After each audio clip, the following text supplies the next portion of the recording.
Project Greenlight's a contest for screenwriting and directing. Amateur people who've never made a movie before get a chance to do just that.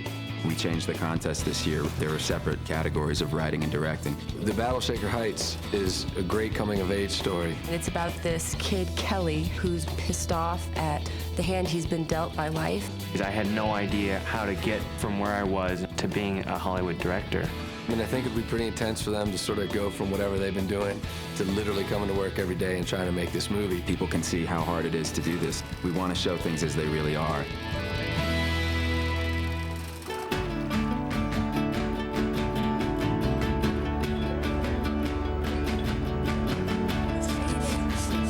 It's been such a whirlwind from when we were announced as the winners and the script was announced.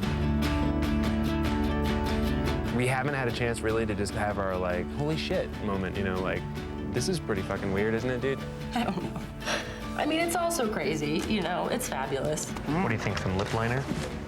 Make them really pop? I did it already. You did, what?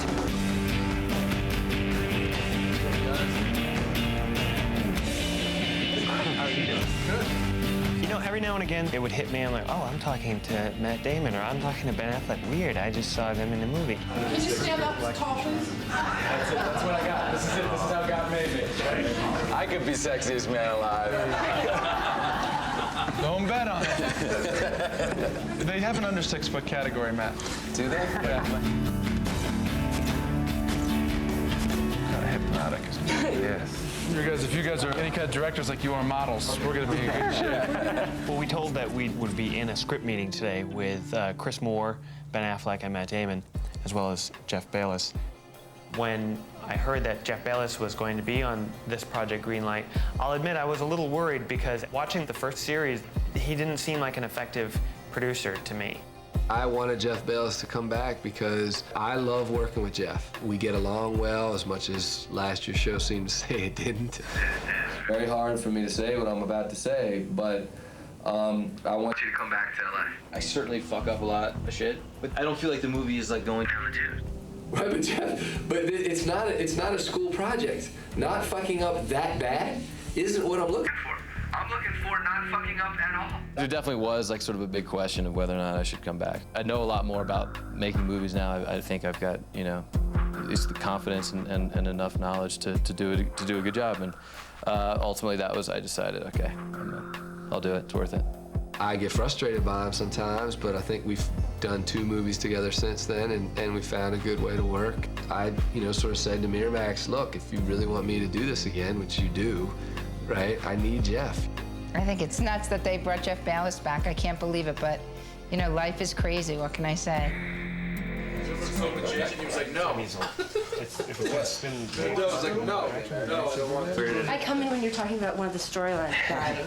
Exactly. The winning screenplay, I think, is really smart and original and interesting, but it does need work. The Battle of Shaker Heights is about this kid, Kelly, who's really pissed off at his life, basically at the hand he's been dealt, and his coming of age, and the course of events that causes him to see things differently. Chris, did you want to say anything about the ending? I mean, which you mentioned, and I'd love to just get, because I know it's not working. The one thing about this movie is, since you've created these great characters, is any one of their dynamics can be the end. I would argue that the number one thing, if we only got 3 weeks to work on the script, we got to hitch our wagon to something. You look at this guy's life, and at the beginning, and if it's kind of from his perspective, you see his life is kind of fucked up, and you're rooting for him, and you want his life to change, but the realization at the end is that his life doesn't change, he changes, you know? The movie's about him, and that first script meeting, in my opinion, is really a test to see if they're actually digesting what they're saying, or they're just sitting there staring at Matt and Ben going, I can't believe I'm in the same room as Matt and Ben. This is your chance to show you deserve to be in the room with us, and that you can keep up. 2 things that might help you. 1, make the bully character more interesting. Make him doing it for a different reason. One of our big gripes was Bart's family and them being too one-dimensional and kind of just add water. Princeton family, you must go to Princeton. One idea, if we're going to change Kelly's family, or he could go African-American, or he could go a different way where Bart is black. Those scenes and the things people say to each other in the last scene have to be there for a reason, and they have to mean something, and they have to be a reason why it's that line and not another line. It was hard for me to read anything from these guys, honestly, sitting on the couch. It's like, hey, you got Matt and Ben talking to them, so they're certainly going to agree with everything. And they just won the contest 12 hours ago. I have a feeling that they seemed a little bit sort of dazed. My biggest fear is that we just got a bunch of polite people and nobody steps up and makes the hard decisions, which unfortunately have to get made for the movie to be good. Don't make any changes that you can't get behind, that you can't direct from, that you don't believe in, because you'll just fuck yourself. I have definite performance anxiety about making it really good, doing the revisions well, all that stuff. So I think I was feeling like, oh my God, I need to start this now. It is frightening how quickly everything has to happen from this point forward. I'm a little freaked out about that, but I know we can do it. All three of us are resolute and focused, and I think we'll work well together and we'll make it happen. There's going to be even more pressure, I think, on the producing team and on the directors and on the writer to really do the best work that they can, because for Project Greenlight to continue, this movie has to be successful. Call anytime if you guys want to chat, whatever. We just Again, congratulations. Yeah. Thanks a lot.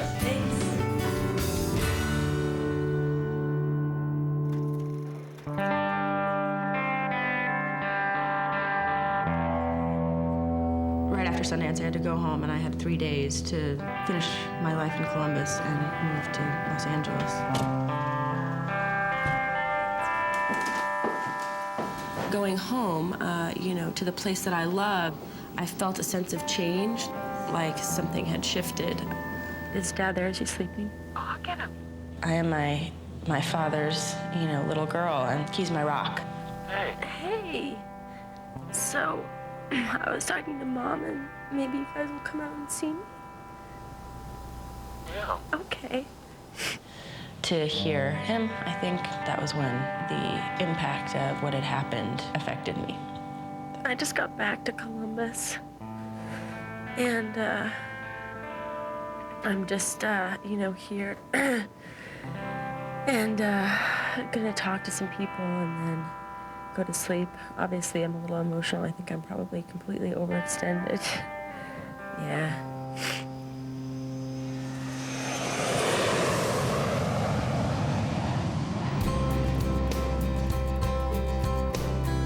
It was really nice to finally fly back to Los Angeles.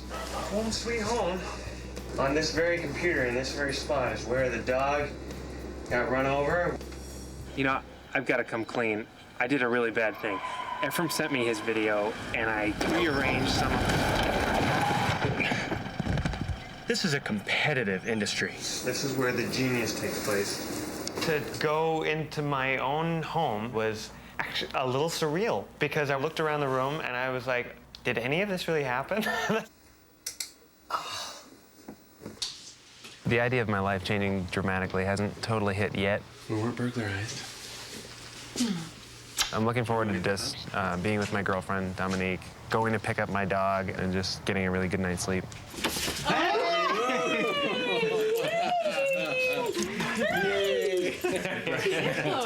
Congratulations. Thank you. So happy for you. Do you remember me? Oh. Do you remember us? Hi. Harvey Weinstein really liked your performance. He wants to meet with you on Tuesday. Oh. I'm totally leaving, like I'm totally skipping out, basically, on my job and all that. Everyone here has been so supportive of this whole process. The people at school, the people at work, and all my friends. Congratulations! I just want to be able to have closure with all of them. I kind of decided to have the party. I couldn't imagine leaving without seeing all of the people that had been my friends for the past 3 years. I never knew anybody that something this big has happened to them. What's our song? I love those guys so much, you know, and wonderful to see them for the last time, maybe, for a while. Cheers!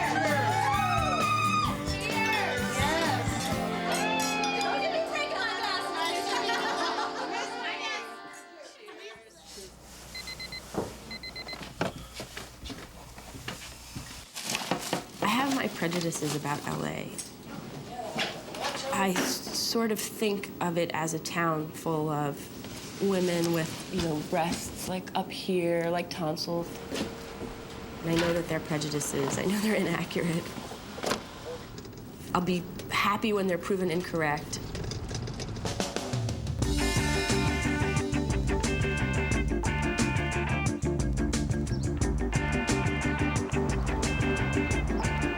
Arriving here was pretty strange. Can I help you? Yeah, it's Ephraim from Project Greenlight.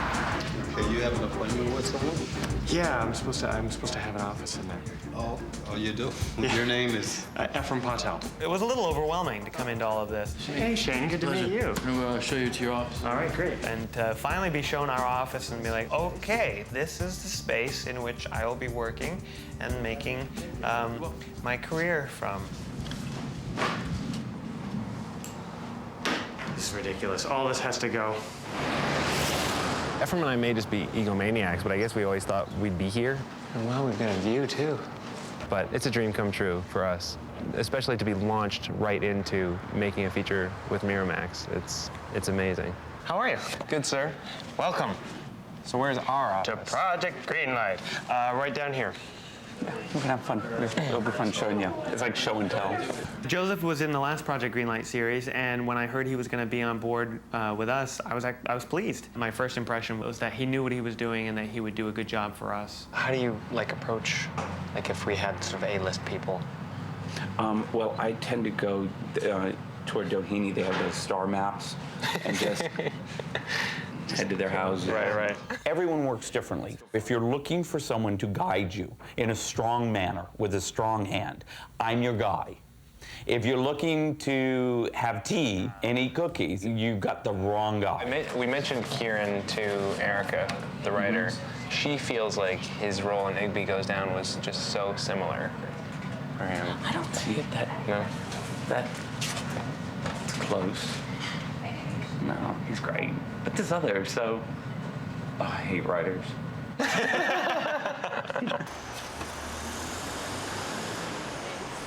I don't go in and tell people how to do the writing. I'm not a writer. Right. But writers always have an idea of exactly who it should be and who it shouldn't be. Yeah. I've always had my worst arguments with writers. Really? It's like, it's like, no, let me take it away from you. Could we get you to print your name right here and want everybody to sign? So I'm gonna see you and Erica just. I'm like, no, Erica. You're wrong, sweetheart. Exactly. I saw a couple nice of to scenes meet you. You're wrong. I saw a couple of scenes I thought you could go to work on. Hey! I'm here. Hey! Welcome back. Thanks. Completely disorienting first arriving at the offices. How are you doing? Good. My office is actually the only office that I've ever had with 4 walls and a door that only I work in. It's really cool. Hey, Jeff. Welcome to LA. Thanks. Making a successful movie, there's a lot of factors that go into it, and the thing that I'm most dreading is the time. The fact that we have basically 6 weeks of prep is gonna hurt the film. The way that we're really gonna get hurt is casting. Joseph brought in this list of people that he thought were good for the roles. And it was exciting, actually, to see all these different potential people that we might be approaching. So it depends on who you get for Kelly. The main character is Kelly, 17, really funny in kind of an angry way. He needs to be really appealing at the same time that he's distant and unapproachable. Show Emil Hirsch, because these are my 2 favorites. Emil Hirsch is somebody who I think is fantastic, and Kyle and Ephraim at first didn't know who Emil Hirsch was, and then we showed them Dangerous Lives of Altar Boys, which I think is a fantastic film, and he's great in it. Hey, give me some of that before you kill it. Last chug is 89% backwash. The tricky thing with Emil, he may meet, but he isn't gonna read. It's funny, the casting process for some stars, when it's like, well, they won't read anymore, but you can meet with them, and that's kind of new to me. And then Abe, because that's the most important role. The character of Abe, which is the lead character, Kelly's dad. We have Billy Bob Thornton in mind.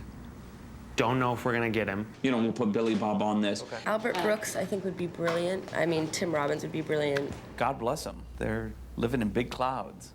But you know what? It's the first week. Let's bring them down slowly. I have a name to throw out. Okay. Make you work. Woo! Showtime! No. That's a no. Chris Cooper? I love Chris Cooper. You can't get him. Welcome to the movie. The casting meeting isn't where you actually do any casting. They tell you who you might be able to cast and what your dream cast should be that you won't be able to get. On the films that Kyle and I have produced back in Maine, we had total say on whomever was in front of the camera. I got the impression that Joseph really kind of wanted us to just let him do his job. Let me tell you, let me warn you as we go into this, these meetings are nice, but these meetings are so not made, these decisions are so not made right here. The reality is these guys are more or less first-time guys, and there's gonna be a lot of decisions they're not gonna get to make. A lot of that just comes from Miramax. Miramax has interests in casting this movie up. That was hilarious just to realize how much power we don't have. Yeah. What power we can't wield. Really interesting.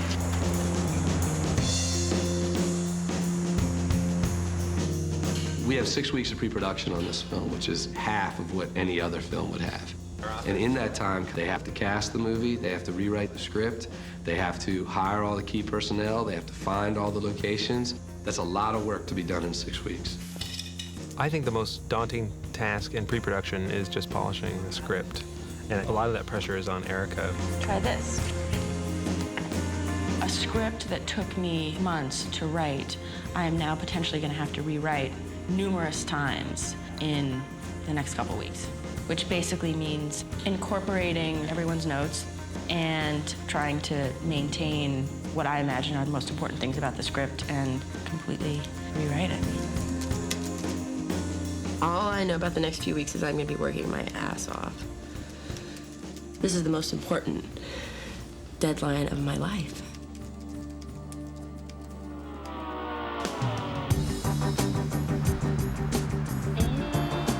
I'm worried about not having a personal touch and just being two jokers directing something that is offering them absolutely no money. Is there any way that we can send a video letter, or can we? What can we do? The video letters were just an idea to reach more high-profile actors and actresses and introduce ourselves and let them know that we're not just a bunch of jokers that want a contest. Are you gonna sort of like raise your hand in front of your mouth so you can just dub in a different voice? You'll be like, exactly. We love you, Billy Bob Thornton. I think you're great. I wasn't a big fan of the video casting letter, first of all, because I think it does waste time of theirs, which we need, but also because it seemed really sort of unconventional and potentially creepy. So what should we say here? We should be maybe talking about like the screenplay. Okay. And about how we're working closely with Erica, and then we come up and we introduce her. Get in there and work. The great thing about the video letters, not only do they get to see us and hear us talking about what we respect and admire about their work, but also if they want to watch for another 25 minutes, they can see pieces of our work. We should just blaze through this bit then. Hi, Liv. I'm Kyle Rankin. And I'm Efrem Patel. We decided that we would approach Liv Tyler for one of the key roles in the film. Efrem and I just moved out here from Portland, Maine, where we've been making films and videos for the past decade. She grew up in Portland, Maine, I think till she was about 15. They're so sincere about this. Hey, I'm from Maine. I know somebody from Maine. So we were hoping we could appeal to her from being fellow Portlanders. We know that you have a Portland, Maine connection as well. And yeah, good, the Maine connection. But the truth of the matter is, you gotta get real. We got 5 weeks to shoot. And action. For two filmmakers who have been struggling sort of away in really fast. Yes, sorry. And we've been working very closely with the winning screenwriter, Erica Beanie. Hi! Hi! All right, stand by. Hey, Liv. I think the part of Tabby would be perfect for you. You would just do so much with it. I mean, she's beautiful, she's sensitive, she's funny, she's intelligent, all things you are. So just so you can learn more about what we've done in the past and a little bit about us. I think the video letters, you know, they look like crap, but they have kind of a charm about them. So thank you for considering our offer. Again, we'd love to work with you, and hopefully we'll hear from you soon. Bye-bye. Bye-bye. Bye-bye. Bye-bye.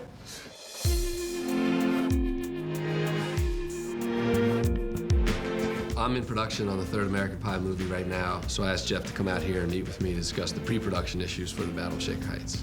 My name is Joel Hatch, and I'm the line producer. I'm dealing with all these personalities, trying to hire the right crew members, and at the end of the day, all the money's been spent in the proper places so that the studio's happy, the directors are happy, and usually the process, I'm the one who gets beat up the most. Where are we doing it? That's the other question. Oh, I see you got a couple in here that have L.A.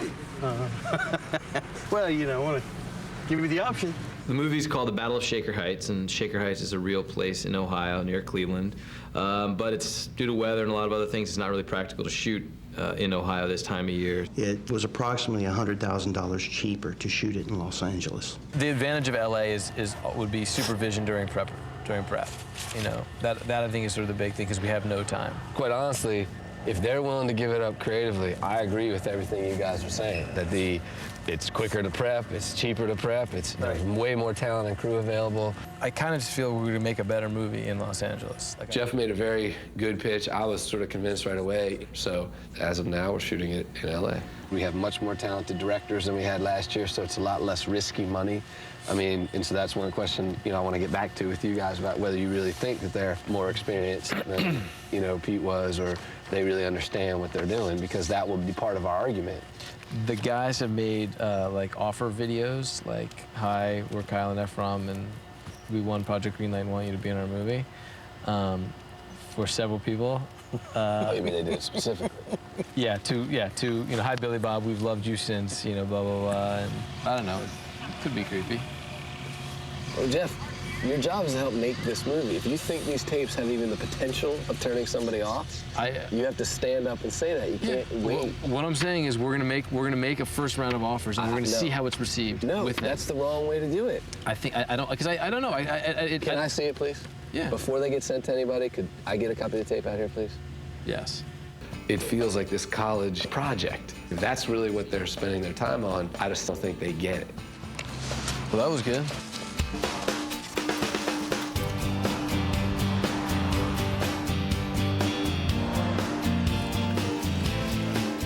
Good. Is everything working out all right for you guys up here? Just fine. I think so far. I think they're already love-hating me. That's excellent work. I'd actually not seen them at all since they won. I was really curious what they were doing. What's going on, guys? How are you? I'm good. How are you doing? How's LA? Chris has just got a great energy. He comes in and he doesn't screw around, and I like that. So, Chris, what's your schedule like coming up? Are you gonna? We've heard rumors that you were going to be more involved. You don't think I've been very involved, Ephraim? No, I mean involved where we can see you. I'm here now. You want to touch me? I'm right there. So what do you got? Questions? Concerns? It's going to be a really boring meeting if you got nothing to say. Chris, I have a question for you. Yeah. Editing. We would love to We do need to do it. Yeah. We would love to edit. Editing is something that I've always felt was a strong suit of mine. I've done so much editing on our projects that it's become clear to me that it's a huge part of directing. I don't know what the union rules are, but we want to edit this thing and maybe have a night editor. Erica's shaking her head. I totally trust you guys, but I do know, like, just speaking from the collaborative process about the script, that it's incredible to get someone else's head in there and, just you see something the same way, and when somebody else says, actually, look at it this way, it's really cool. I think it would drive me nuts to sit in an editing room and try and watch someone edit and try to describe to them what it is I'm looking for. I think I'd want to shove them out of the chair and sit down at the controls myself. I don't think this movie can afford 2 editors. So the point is, if you guys really want to edit it, we just don't have to hire an editor. That's a real good savings. I personally don't think it's a great idea, though. I think there's a benefit to having somebody that is not you guys edit the movie. The editor is a very important part of the creative process. They help with the tone, they help with the pacing, they help the director find the characters. And it's not unheard of for directors to edit their own movies, but I think that Kyle and Ephraim aren't aware of the perspective that they're going to be missing. If I had one criticism of Jeff, it would be that sometimes he seems a little negative, like he has a can't-do attitude. I was more supportive of it than Jeff, actually, because I thought there was something we could work out, and you could save money in the budget, and it's their movie, and Project Greenlight's about letting the filmmakers do their thing, so why not, let's give it a crack. And I believe their process involves Ephraim editing.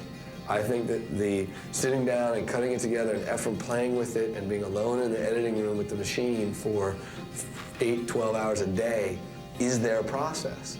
They have, in my opinion, a slightly different sensibility in the stuff that they've done than the movie. The movie is very naturalistic. Their shows are much more broad. It's a possibility that we have to steer them in the right direction. They may have a lot of yuck jokes. I don't know that they will, but that may be their sensibility. And if we start to veer creatively from what we think is best for the script, we're going to be in a lot of trouble.